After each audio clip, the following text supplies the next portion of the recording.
इस कार्यक्रम के पुण्यार्चक हैं दिगंबर जैन समाज, सामाजिक संसद Indore, Kirti Stambh, Digambar Jain social group federation Indore region, Shri Digambar Jain Panch Lashkari Goth trust, Modi ji की नसिया, बड़ा गणपति इंदौर।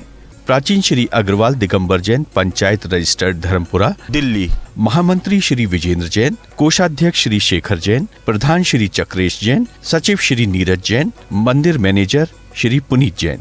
जैन आगम के अनुसार क्या है उचित और क्या है अनुचित, क्यों होता है हमारे कर्मों का प्रतिकूल प्रभाव, हमारा गलत आचरण क्यों बनता है हमारी सुख शांति में बाधक। जीवन के गूढ़ प्रश्नों और धार्मिक जिज्ञासाओं के सरल समाधान के लिए देखिए परम पूज्य तीर्थ रक्षक शिरोमणि वात्सल्य मूर्ति राष्ट्र संत आचार्य श्री 108 व्यास सागर जी महाराज के जिनवाणी चैनल पर प्रतिदिन रात्रि 8:20 पर प्रसारित होने वाले मंगल प्रवचन एवं प्रत्येक शनिवार और रविवार को प्रसारित होने वाला विशेष कार्यक्रम आखिर ऐसा क्यों।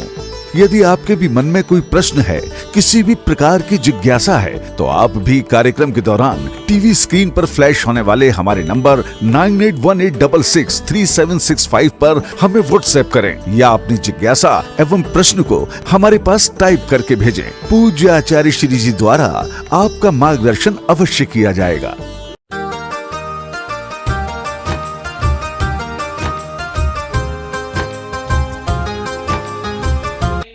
तो संपूर्ण समाज के लोग, महिलाएं, पुरुष घर घर से द्रव्य, आरती, पाद प्रक्षालन की सामग्री लेकर के उद्यान की ओर विहार करते हैं कि भाई हमारे नगर का सौभाग्य कि महाराज लोग हमारे संग में आए, हमारे नगर में आने वाले हैं।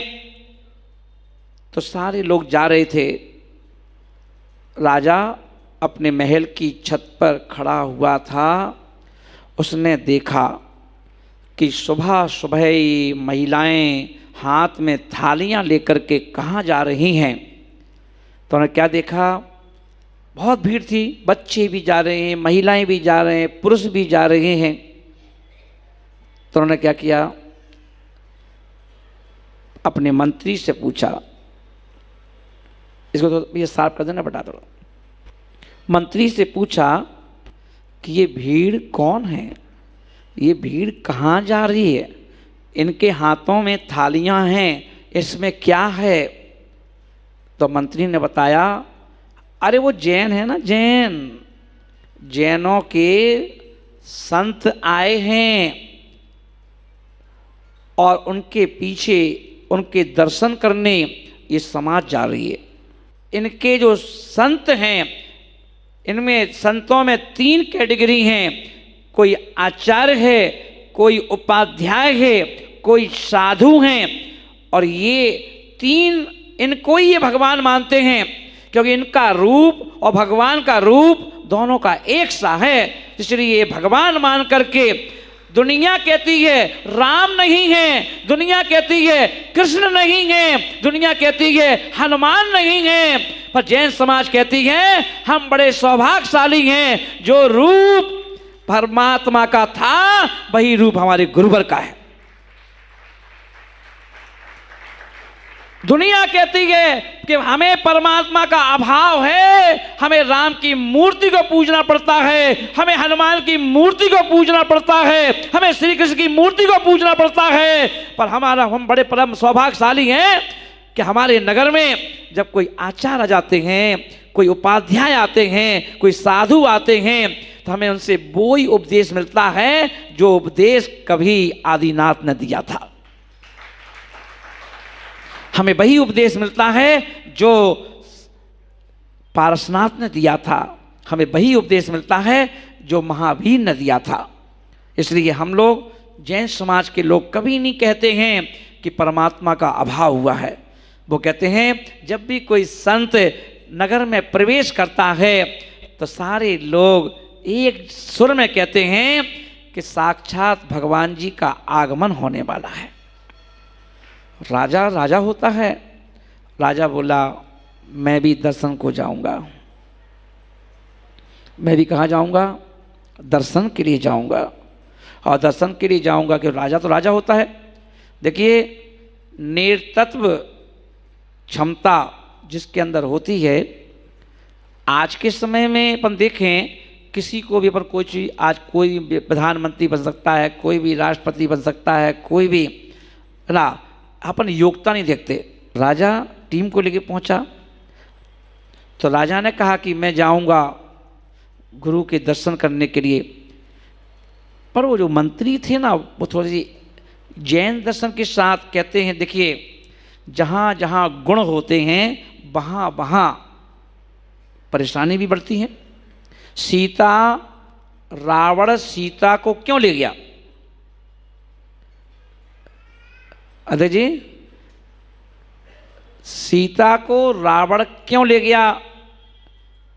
अगर सीता समझ लो चेन्नई के लोग होते हैं, मद्रास के लोग होते हैं, अगर ऐसी महिला जैसे वहाँ की महिलाएं होती हैं, अगर ऐसी सीता होती तो रावण 3 काल में नहीं सोचता कि ले जाएं, क्योंकि ऑलरेडी उसके पास 18,000 रानियां थी, एक से एक सुंदर थी, एक से एक सुंदर अप्सराओं को मात देने वाली, पर उसको लगा कि 18,000 रानियों में सीता तो उससे भी ज़्यादा सुंदर है, तो सीता की सुंदरता ही उसके लिए खतरे का घंटी बजा दी। उसने बजाई कि नहीं बजाई? सुंदरता ने। तो कभी कभी जब मैं प्रवचन देता हूं तो मैं यही पूछता हूं कि लोगों से बताओ सीता का हरण किसने किया? लोग कहते रावण ने। रावण ने नहीं, सीता के रूप ने। सीता का रूप सुंदर ना होता क्या को उनका हरण होता? तो कभी अब सुंदरता तो अच्छी चीज है ना, गुण है, लोग बड़े मिन्नत से मिलती है, पुण्य से मिलती है, पर सुंदरता से परेशानी भी मिली। तो महानुभाव अपन देखें जैन दर्शन बेजोड़ है और हमें प्राउड है कि हम उस जैन दर्शन के अंग हैं। और हर व्यक्ति को ये कहना चाहिए कि अपने बच्चों से कि बेटा I am proud my Jain religion, और कहना चाहिए कि गर्व से कहो कि हम जैन हैं। बच्चों में ये संस्कार डालना चाहिए, क्योंकि जो बच्चे हैं जो आज भटक रहे हैं, आपने उनको इंजीनियर तो बना दिया, वो कहते आई एम प्राउड मैं माई इंजीनियर, पर उनको कहो कि बेटा जैन कहो, जैन, कि तुम जैन कुल में तुम्हारा जन्म मिला, कि जैन की पहचान है, इंजीनियर की पहचान नहीं है। देश विदेश में कहीं जाओगे तो जैन फूड मिलेगा, जैन व्यक्ति को इज्जत मिलती है। तो महानुभाव राजा ने कहा कि इतना तारीफ सुनी भैया कि साक्षात भगवान हैं, चलते फिरते भगवान हैं, प्रभु बोलते नहीं हैं, ये बोलते हैं, चर्या है, आचरण के धारी हैं, रत्नात्रय के धारी हैं, मैं दर्शन करने जाऊंगा, तैयारी करो। मंत्री लोग तो चिढ़ते थे, उन्होंने तुरंत कहा महाराज कहाँ जा रहे हो? अरे वो तो नांगा बाबा है, नांगा बाबा कपड़े भी नहीं पहनते, घिना है घिना, कपड़े भी नहीं पहनते हैं। राजा बोला अरे यार कैसी बात कर रहे हो, जब सब लोग जा रहे हैं तो क्या ऐसा कैसे? अरे महाराज मूढ़ है, मूर्ख होते हैं, मूर्ख, उनको ज्ञान कुछ नहीं होता है। बन गए महाराज खाने पीने के लिए। महाराज बोले नहीं यार फिर भी जाएंगे, देखेंगे। अरे महाराज काहे को जाओगे? कुष्ठ रोगी है, कुष्ठ रोगी होते हैं ये मुनिराज, रोग ठीक नहीं कर सकते थे, पैसा खर्च नहीं कर सकते थे, बीमारी ठीक नहीं कर सकते थे, इसलिए उन्होंने क्या किया? महाराज बन गए। कुष्ठ रोग तो था, बोले कुष्ठ रोगी हैं, आप जाके देख लो, आपको घृणा आएगी। बोले नहीं। अब वहां पर उन मंत्रियों के बीच में एक जैन मंत्री भी था। कौन था? जोर से बोलो जरा। जैन मंत्री भी था। और जैन मंत्री जो था, कहने को तो मंत्री था, पर क्या था? एक श्रावक था। क्या था?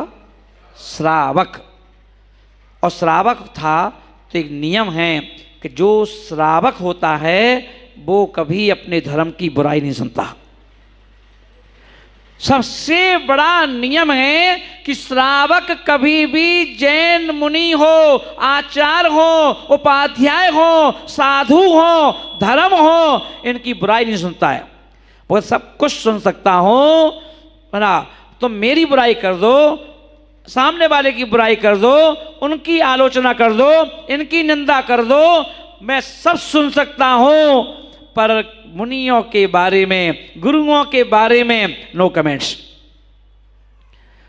और यदि कोई कमेंट्स करने लायक चीज है भी मान लो किसी के अंदर, तो उसका हम प्रचार थोड़ी ना करेंगे, हम स्वयं अकेले में जाएंगे और समझा के आ जाएंगे। ये तो हम करेंगे, पर हम हंसी नहीं करेंगे। तो उन्होंने क्या किया, मंत्रियों ने खूब भड़काया और क्या कुष्ठ रोगी हैं ऐसा। वो मंत्री पूरा सुन रहा था, जैन व्यक्ति। उस अब राजा का विरोध कौन करे, मंत्रियों का विरोध कौन करे। तो उसने कहा, कुछ नहीं कहा, चुपचाप रहा।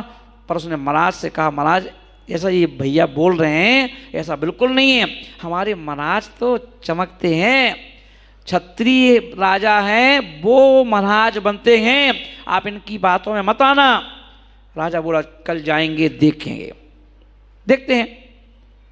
उन्होंने क्या किया, मंत्री तुरंत बाहर जब छुट्टी हुई, घर नहीं गया, घर पे नहीं गया, कहाँ गया, महाराज के पास।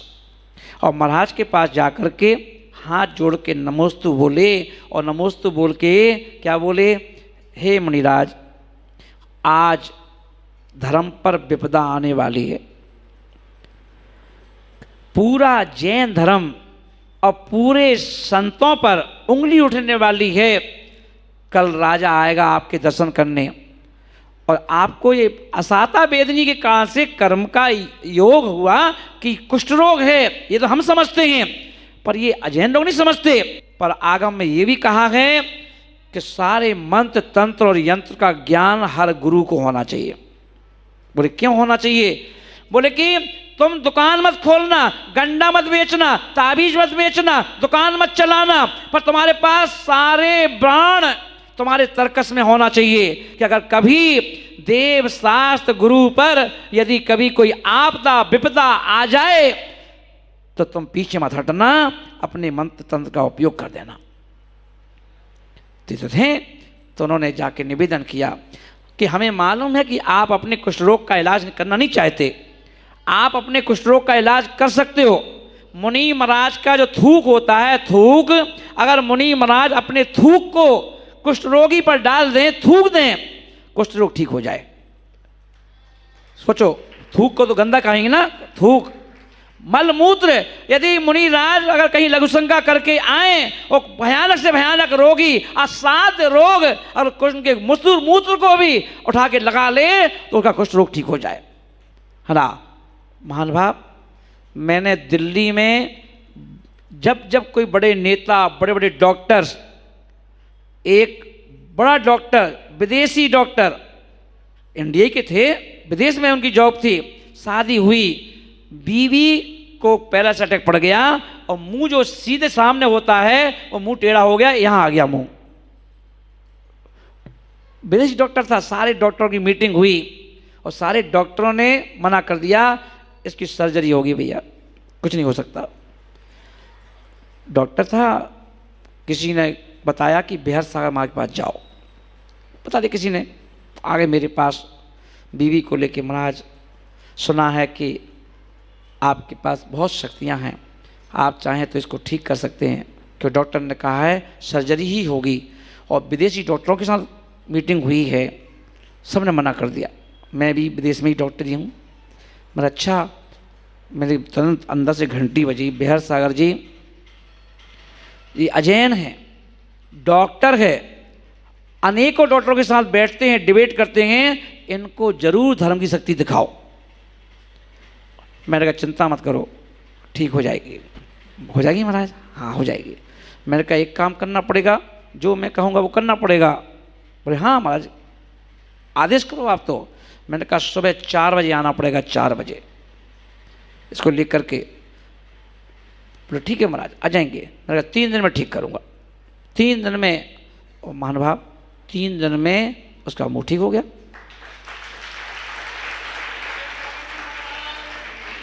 दिखाया चमत्कार। क्यों दिखाया? क्योंकि एक डॉक्टर को अगर अपन सही कर देंगे, एक डॉक्टर कितने लोगों को और उसकी कितनी श्रद्धाओं को जोड़ेगा और जैन धर्म की प्रभावना होगी। ठीक कर दिया, क्या दिक्कत है? इसलिए महानुभाव वह व्यक्ति श्रावक कहाँ पहुंचा? महाराज के पास, रात को ही पहुंच गया और बोले महाराज सुबह जब राजा आए तो हमें मालूम है कि आप कुछ लोग चुटकियों में ठीक कर लोगे और करना है आपको। बोले अरे भैया कर्म का उदय निकल जाने दो, कर्जा मुक्त हो रहा है निकल जाने दो।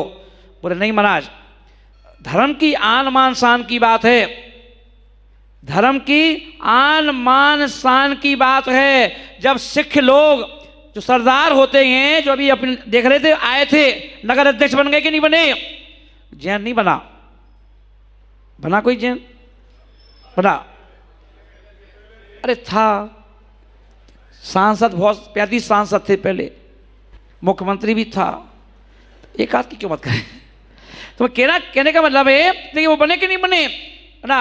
और अपन देखिए अपन ने सम्मान किया कि नहीं किया उनका, किया कि नहीं किया? उन्होंने कहा महाराज धर्म की रक्षा के लिए, क्योंकि धर्म का झंडा जो है ना, सिखों का गुरुद्वारा जब बनता है तो गुरुद्वारे के काम बाद में चालू होता है, सबसे पहले ध्वजा फहराई जाती है। ध्वजा के अंदर बहुत सारा गुण है। आज अपने जैन समाज का कोई जुलूस निकलता है तो हम लोग बिल्कुल सूट बूट में रहते हैं, कपड़े के कोई सिलवट ना आ जाए, झंडा कौन पकड़ेगा? यदि अपन किसी से नाम लेके बोल दें तो अंगिया जी झंडा पकड़ के चलो, अरे महाराज बेइज्जती कर रहे हो भाई, झंडा पकड़ के चलेंगे हम हैं? उसके लिए तो किराए से लड़के बुलवाए हैं, वो झंडा लेके चले। तो जिस धर्म का झंडा किराए का व्यक्ति लेके चल रहा हो, उस समाज का भविष्य क्या होगा आप देख रहे हैं। सारा चमत्कार, सारा अतिशय तो झंडे से ही होता है। जब कभी पंचकल्याणक हो, जब कभी विधान हो, सबसे पहले झंडारोहण होता है। होता ही नहीं होता है? चाहे आचार्य विद्यासागर जी महाराज पंचकल्याणक करवाएं, चाहे कोई भी दुनिया का आचार्य उपाध्याय साधु जब कभी पंचकल्याणक करवाए तो सबसे पहले क्या होता है? बिना झंडारोहण के काम नहीं होता। पर हम लोग इस सूत्र को समझ नहीं पाए, इसलिए हम लोग क्या करते हैं, झंडा पकड़ा देते हैं नौकर को, तू लेके चल आगे आगे झंडा, हम तो पीछे पीछे चलेंगे आराम आराम से। देवताओं ने क्या किया, अपना मुख मोड़ लिया, बेटा ठीक है जियो अपने आप से। जैन समाज बहुत ऊंची समाज है, आप अपने आप को पहचान नहीं पाए। तो उस व्यक्ति ने कहा महाराज धर्म की आन मान शान की बात है, कल राजा आएगा, मुनि महाराज चमकना चाहिए, आप अपने आप को ठीक करिए, मैं नहीं जानता कैसे करोगे। और हाथ जोड़ के चला गया। महाराज ने देखा कि यार धर्म की आन मान शान की बात है। उन्होंने क्या किया, जब सुबह राजा का आने का टाइम हुआ तो महाराज का पूरा शरीर कंचन जैसा चमक रहा था, कोई दाग नहीं, बिल्कुल चमक रहा था। राजा आया, राजा ने देखा और मंत्रियों को झाड़ लगाई, क्या तुम लोग धर्म के विरोधी हो, धर्म की बुराई करते हो, संतों की बुराई करते हो हैं? हमारे नगर का राजा धर्मात्मा है और तुम लोग क्या करते हो, राजा को बदनाम करना चाहते हो, इनको सबको जेल में डाल दो। मुनिराज ने क्या किया, महाराज क्षमा करो इनको। बोले क्यों? बोले झूठ थोड़ी ना बोल रहे थे, ये सत्य बोल रहे थे। सत्य बोल रहे थे? ये कहते कुष्ठ रोगी थे आप? बोले कुष्ठ रोगी था। अच्छा थे कुष्ठ रोगी? बोले हाँ। बोले रात को था, अभी नहीं हूँ। बोले अरे एक दिन में कैसे ठीक कर लिया? बोले हाँ कर लिया, और मैंने इनको बचाने के लिए एक उंगली छोड़ भी दी, अभी कुष्ठ रोग है देखो ये। बोले अरे पूरा शरीर चमक रहा है और एक उंगली में कुष्ठ रोग? बोले हाँ। बोले इसको भी आपके सामने ठीक करूँगा। एक काव और बचा था, उसको भी पढ़ करके राजा के देखते देखते कुष्ठ रोग ठीक कर दिया। जब राजा ने ये दृश्य देखा तो राजा तुरंत नतमस्तक हो गया, साष्टांग लेट के नमस्कार किया। बोले कि वाह, जैन धर्म की जय जय हो।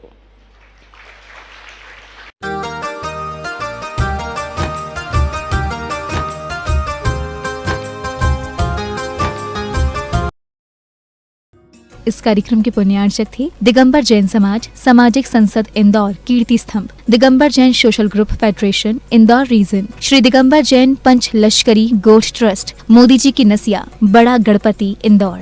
प्राचीन श्री अग्रवाल दिगंबर जैन पंचायत रजिस्टर्ड धर्मपुरा दिल्ली, महामंत्री श्री विजेंद्र जैन, कोषाध्यक्ष श्री शेखर जैन, प्रधान श्री चक्रेश जैन, सचिव श्री नीरज जैन, मंदिर मैनेजर श्री पुनीत जैन। जैन आगम के अनुसार क्या है उचित और क्या है अनुचित? क्यों होता है हमारे कर्मों का प्रतिकूल प्रभाव? हमारा गलत आचरण क्यों बनता है हमारी सुख शांति में बाधक? जीवन के गूढ़ प्रश्नों और धार्मिक जिज्ञासाओं के सरल समाधान के लिए देखिए परम पूज्य तीर्थ रक्षक शिरोमणि वात्सल्य मूर्ति राष्ट्र संत आचार्य श्री 108 व्यर्थ सागर जी महाराज के जिनवाणी चैनल पर प्रतिदिन रात्रि 8:20 पर प्रसारित होने वाले मंगल प्रवचन एवं प्रत्येक शनिवार और रविवार को प्रसारित होने वाला विशेष कार्यक्रम आखिर ऐसा क्यों?